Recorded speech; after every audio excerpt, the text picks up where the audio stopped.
کیا آپ جانتے ہیں کہ عباسی خلفاء نے سائنسی تحقیق پر بے پناہ رقم صرف کی، اور یہ اسی کی بدولت تھا کہ 11ویں صدی میں نظام کیمیا کے سرخیل یعنی ابن سینا کا لکھا ہوا نصاب ایک زمانے تک یورپ کی درسگاہوں میں پڑھایا جاتا رہا۔ 9ویں صدی میں الخوارزمی نے کتاب الجبر لکھی جو الجبرا کے بنیادی اصولوں کو واضح کرتی ہے۔ ایسے ہی بڑے نام ابن الہیثم اور البیرونی کے ہیں۔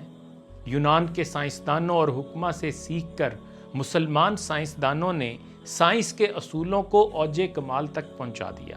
یہ اسی علم کی بدولت ہے کہ یورپ کی نشاط ثانیہ ہوئی اور مسلمان حکماء ابن عربی، خوارزمی اور البیرونی جیسے بڑے لوگوں کی بدولت راجر بیکن، پادری مس، ایلبرٹ بزرگ، انفینسو دہم، فرانسس بیکن، دانتے جیسے حکماء اور بے شمار سائنسدان پیدا ہوئے جنہوں نے اپنی محنت اور لگن کے باعث ایسی تخلیقات کیں جنہوں نے یورپ اور دوسری دنیا کو علم کی روشنی دی اور ترقی سے ہمکنار کیا۔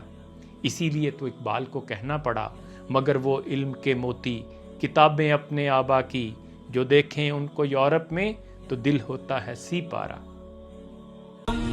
پازیٹیو پاکستان